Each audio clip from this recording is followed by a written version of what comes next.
que ya describimos.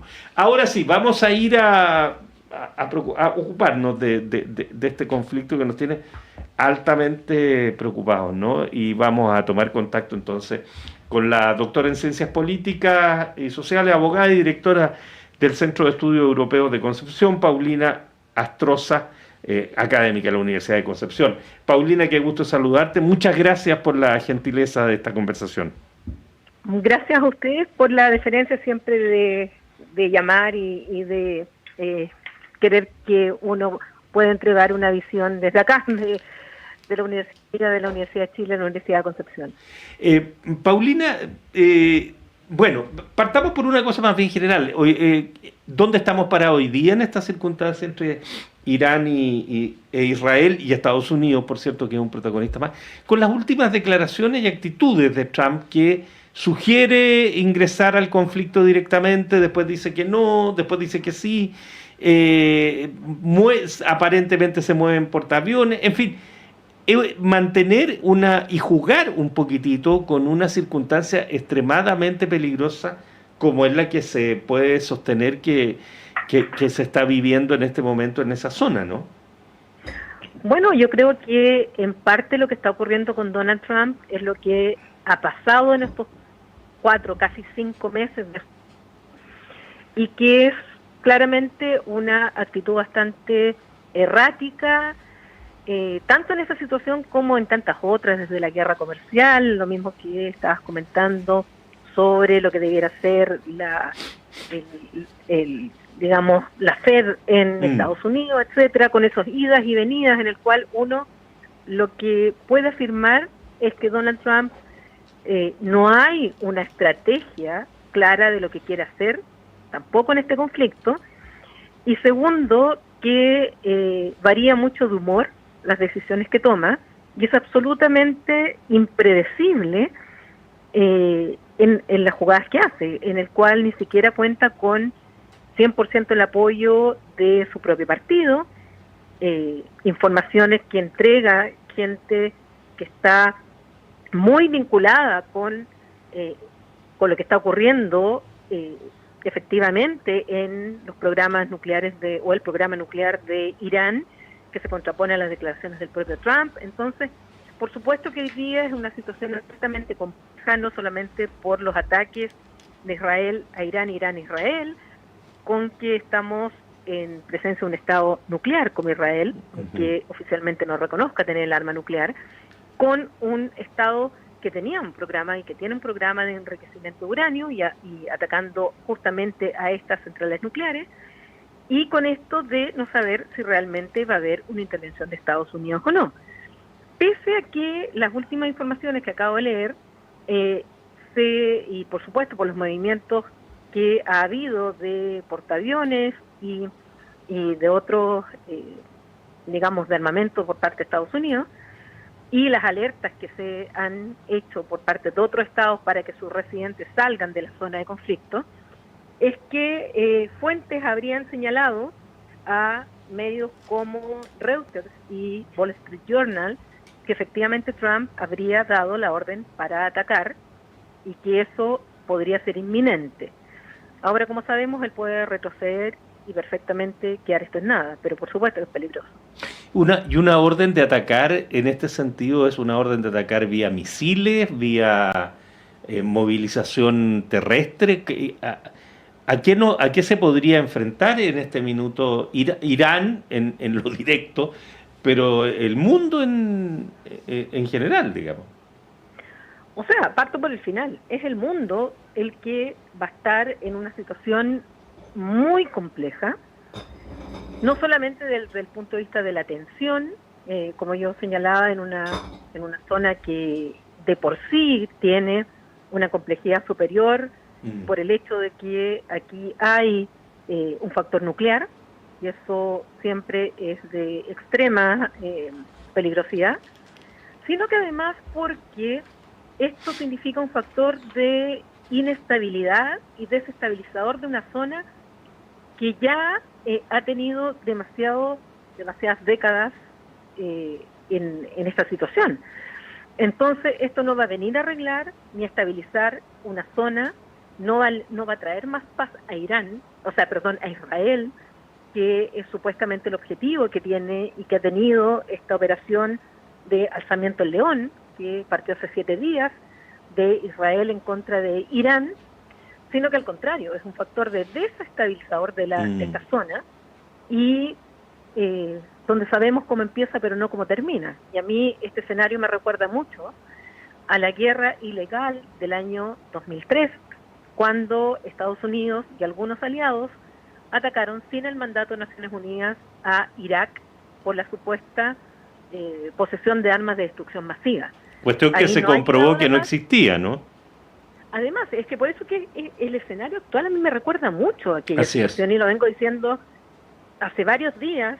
¿Y por qué? Porque recordemos que aquel marzo del 2003, cuando se decide en las Islas Azores por parte del presidente Bush Jr., más el apoyo de José María Aznar de España y de Tony Blair del Reino Unido, en atacar en el mes de marzo del 2003 a Irak, se suponía que tenía armas de destrucción masiva, que eran las bacteriológicas, eran las armas químicas y las armas biológicas.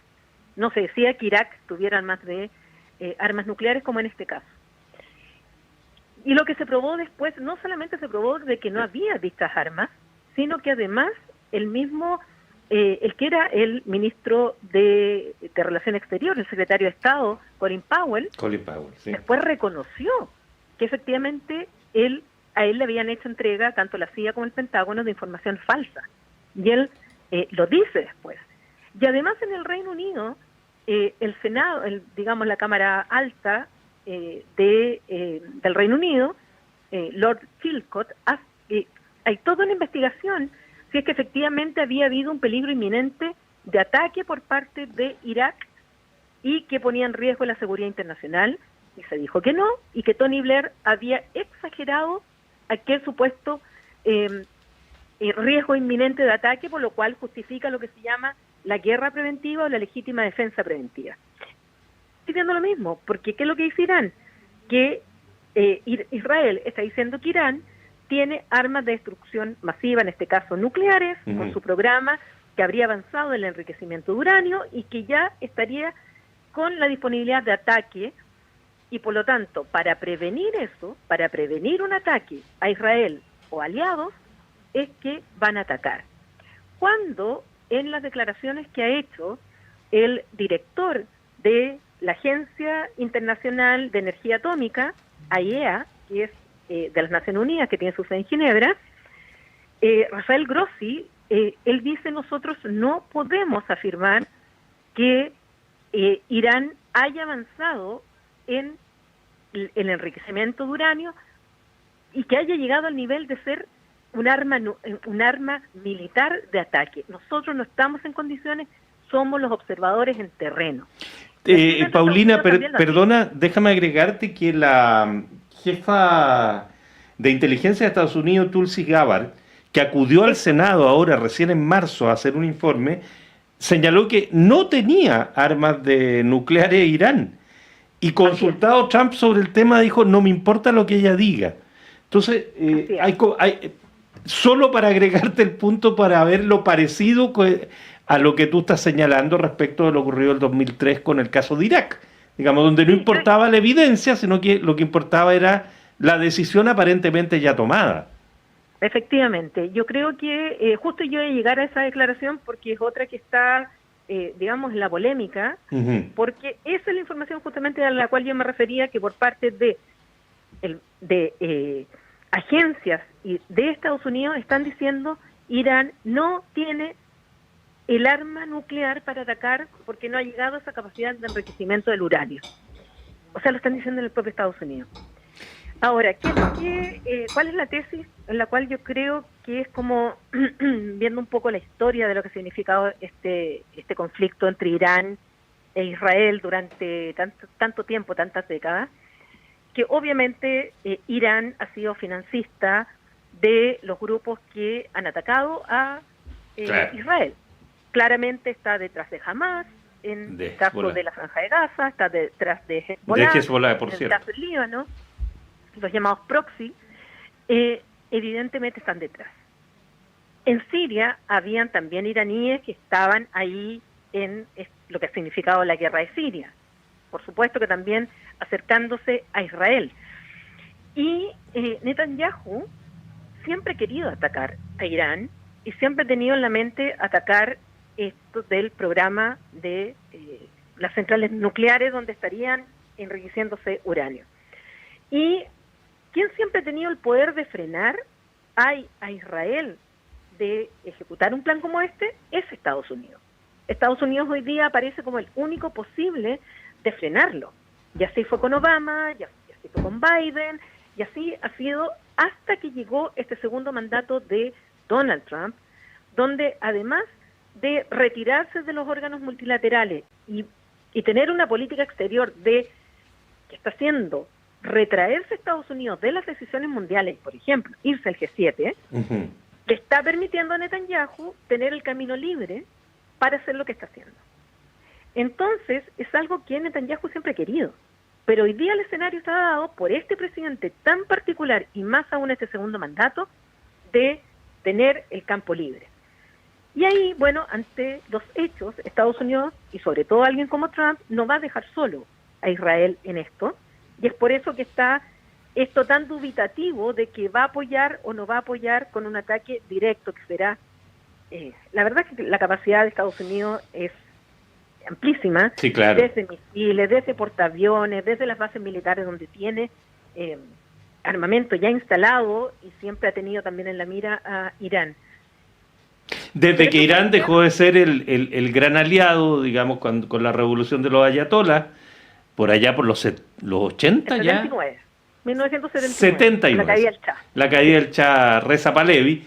Y desde entonces pierde ese aliado fundamental. Y ¿cuál es la finalidad de Estados Unidos, aparte de acompañar a Israel? Aparentemente es tumbar al menos el régimen de los ayatolás.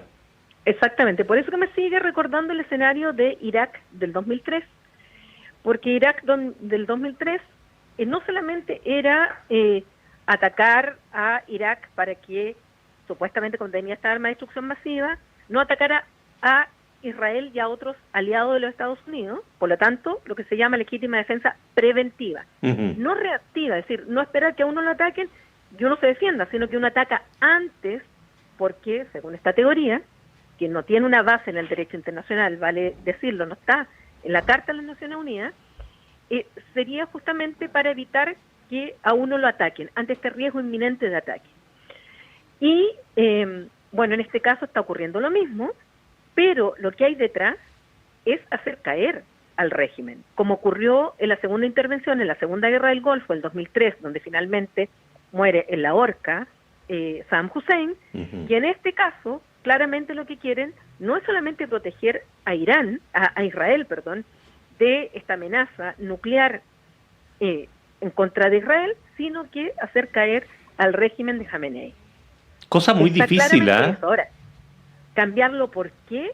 Ese es el riesgo, y creo que es un factor de, tal como fue en Irak, de desestabilización de la zona, porque nunca ha llegado a la paz ni la democracia en Irak, y además de las cárceles de Irak surge lo que se llama el autodenominado Estado Islámico. Paulina, entonces, se sabe cómo empieza, pero no cómo termina este tipo de enfrentamiento. Por supuesto, Paulina, y da la impresión, por favor, corrígeme si estoy en un error, pero da la impresión de que la capacidad de resistencia de Irán es muy superior a la que pudo tener Irak en su momento, y que por lo tanto la intención de derribar el régimen o hacer que se rinda este gobierno iraní parece mucho más difícil. O tendrían que acudir a una fuerza muchísimo más dura, ¿no? Yo no, la verdad no me siento como capacitada, porque no tengo los conocimientos como para poder decir cuánto está desde el punto de vista sobre todo de las armas y del poder Irán con la capacidad de resistencia. Lo que sí puedo decir es que no podemos olvidar que en Irán han habido protestas por parte de la sociedad civil en contra del régimen, las que han sido brutalmente reprimidas, y Sí. que, y sobre todo, y aquí hay un punto bien interesante de hacer el link, y también para que la gente que nos escucha lo recuerden. Cuando llega Obama, se llega a un acuerdo en el Consejo de Seguridad de las Naciones Unidas con Irán, que tenía ya sanciones por parte del Consejo de Seguridad. Se llega a un acuerdo y es lo que se llama el 5+1, es decir, los 5 miembros permanentes del Consejo de Seguridad de las Naciones Unidas, más Alemania, para que negociaran un acuerdo con Irán, con el objetivo que Irán se comprometiera a no seguir enriqueciendo uranio, a cambio de levantar sanciones que las Naciones Unidas había establecido contra Irán y permitirle que incluso acogiera inversiones extranjeras, que pudiera tener en el fondo una capacidad de crecimiento económico que no lo estaba teniendo, y la gente dentro de Irán estaba viviendo ya en la pobreza, producto también de estas sanciones y del hecho que no pudieran, de ser un Estado paria sancionado dentro del concierto internacional. Se llega a eso y los iraníes tuvieron la esperanza que con esto Irán iba a poder mejorar la economía, mejorar la educación, la salud, los índices de pobreza, porque en vez de estar concentrado en enfrentar estas sanciones, incluso podían tener la posibilidad de tener inversiones extranjeras y su crecimiento económico empezar y satisfacer las demandas de esta población civil. Esto no funciona porque cuando llega Trump en su primer mandato se retira de este plan, se retira del 5+1 y bueno, la economía empieza de nuevo Irán a caer, pero hay una población civil que no solamente es contraria al régimen por ser de una manera bastante brutal en muchos sentidos, No, sobre por todo supuesto, respecto de las mujeres, la libertad de expresión, etcétera, sino también porque hay insatisfacción respecto a cosas tan básicas como la alimentación, la vivienda, etcétera. Entonces, hay una población civil ahí que es contraria al régimen, lo que pasa es que está absolutamente reprimida. claro. Entonces, ¿cuánto de eso puede también impactar en un cambio de régimen en esta situación? Yo no lo descartaría como un elemento a considerar, más aún que evidentemente estamos en una situación de crisis internacional y que esto además puede hacer elevar el precio del petróleo.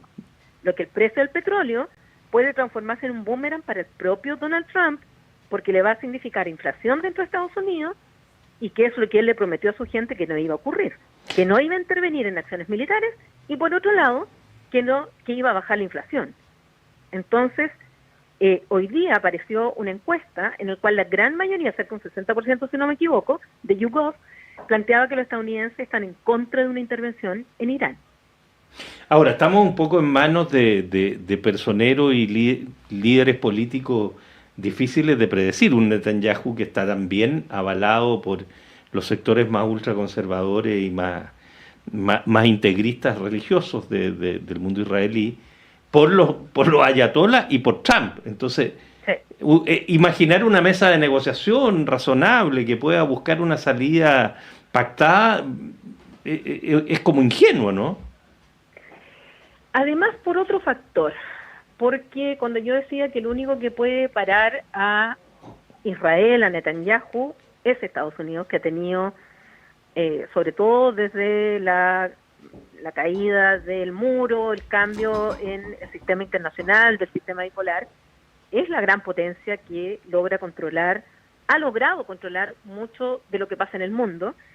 Eso se ha ido perdiendo con Trump, pero además porque los europeos son débiles en el escenario internacional, porque Europa podría ser otro de los factores o de los actores que pudieran influir en las decisiones internacionales.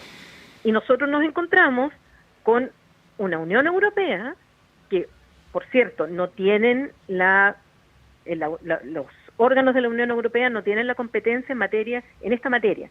Sigue siendo esta materia de competencia de los Estados. Pero la Unión Europea trata de coordinar una respuesta y para eso la alta representante para el servicio exterior, Kaja Kallas, ha tratado de coordinar una respuesta común de los europeos, pero en eso no opinan igual, y hemos visto más a Francia, a Alemania, y ojo, más el Reino Unido, que hoy día no es parte de la Unión Europea, tratando de alguna forma, lograr una mesa de negociación y tratar de calmar las cosas, no obstante que han reconocido todos el derecho de Israel a defenderse. Pero los ministros de Relaciones Exteriores de estos países, este viernes, se estarían reuniendo, según información que tiene Reuters, reciente que acabo de leer, se estarían reuniendo en Ginebra con el ministro de Relaciones Exteriores de Irán para tratar de buscar una forma negociada y política a lo que está ocurriendo, pero la verdad es que Europa sigue siendo bastante débil en hacer esto porque todo depende mucho de Estados Unidos, mucho de la posición de Netanyahu, que sabemos que por un lado es errática la de Trump y es muy dura, justamente en el sentido de halcón, de los más de extrema de Israel, en querer atacar a Irán, como ya llevan 7 días haciéndolo. Entonces, y tener de enemigo van los actores en esto. Sí, Paulina, y tener de enemigo a Irán le resulta mucho mejor para la situación interna de Israel a Netanyahu. Por supuesto, además recordemos que Netanyahu, incluso antes de los atentados terroristas de Hamas, sí. El 7 de octubre del 2023, Netanyahu primero tenía protestas enormes en su contra, sobre todo porque estaba tratando de modificar el Poder Judicial. Y en segundo lugar, porque tiene casos de corrupción en el cual Netanyahu estaba a punto de caer. Cuando vienen estos ataques y se aferra al poder y sigue ahí, porque evidentemente ante un ataque de la magnitud que fue lo del 7 de octubre del 2023, que nunca, desde el año 47 que se crea el Estado de Israel, nunca habían tenido un ataque de esta magnitud, ¿no? Entonces obviamente es un factor aglutinante respecto a quien manda. Pero pasado el tiempo, hay israelíes en el cual se manifiestan en contra del gobierno de Netanyahu, con grandes manifestaciones, y además muchos de ellos que son partidarios de la solución de 2 estados, Israel, Palestina, con fronteras internacionalmente reconocidas y seguras. Entonces, claro que sí, que el tener un enemigo común, eso en relaciones internacionales es más viejo que el hilo negro. Sí, pues. Tener un enemigo común es un factor de unidad frente a la autoridad en un Estado. Difícil momento en todo caso, Paulina, y de pronóstico reservadísimo, me da la impresión. Además que sabe, y quiero unir este dato que tú señalas, esta observación, a lo que pasa en Chile. Estos son los temas que yo esperaría que hubiera opiniones de aquellos que quieren gobernarnos en el país. No otras cosas que están, te juro que a veces yo escucho los debates nacionales y yo digo, ¿no han levantado la cabeza de las cosas que están pasando en el mundo? Porque esto nos va a afectar a nosotros, la subida del petróleo, por supuesto, la inflación. Por mucho que esté muy lejos y nosotros no tengamos nada que ver, de alguna manera podrán pensar algunos, estamos a miles de kilómetros de Ucrania, miles de kilómetros de Gaza, Israel, de Irán, esto nos va a afectar. Y yo no veo que haya opiniones o preguntas a nuestros candidatos a la presidencia respecto a esto. Y son tiempos complejísimos. Yo creo que estamos frente a un momento histórico de cambios realmente, o movimientos tectónicos en el sistema internacional, y yo no escucho a nuestras autoridades plantearse sobre este tema. Y somos un país que dependemos de la economía abierta. Por lo tanto, todo esto nos afecta a nosotros. Paulina Astroza, doctora en Ciencias Políticas, directora del Centro de Estudio Europeo de Concepción, académica de la universidad, por supuesto. Te queremos agradecer, Paulina, tu gentileza, un gusto y muchas gracias de nuevo. Gracias a ustedes y siempre un placer contestarles la llamada. Gracias, Paulina, muy buenas tardes. Buenas tardes. Ya, pues estamos pasaditos un poquito, 7:33, hacemos una pausa y seguimos conversando. La clase de marketing digital de hoy tendrá por tema identidad en Internet. Cómo agregarle valor a tus contenidos en redes sociales. ¿Sabían ustedes que sus perfiles en redes sociales no son suyos? Ah, ¿no? No, porque la red social solo se los presta y si se van de ella, el contenido se pierde. ¡Cha! Sí. Entonces, la idea es que su perfil siempre lo complementen con una dirección propia en Internet. ¿Y cómo se hace eso, profe? Fácil, solicitando su dirección en .cl, www.nic.cl y luego conectarla a su red social preferida. ¡Buena! Por 9.990 pesos al año, construye tu identidad digital en Internet con .cl. Nick Chile, somos el .cl. Descubre el fascinante mundo del patrimonio cultural chileno en Chile, su tierra y su gente. Cada domingo, de 11 a 13 horas, te invitamos a explorar la riqueza de nuestro país diverso y emblemático. Únete a nosotros en Radio Universidad de Chile, 102.5 FM y en www.radio.cl.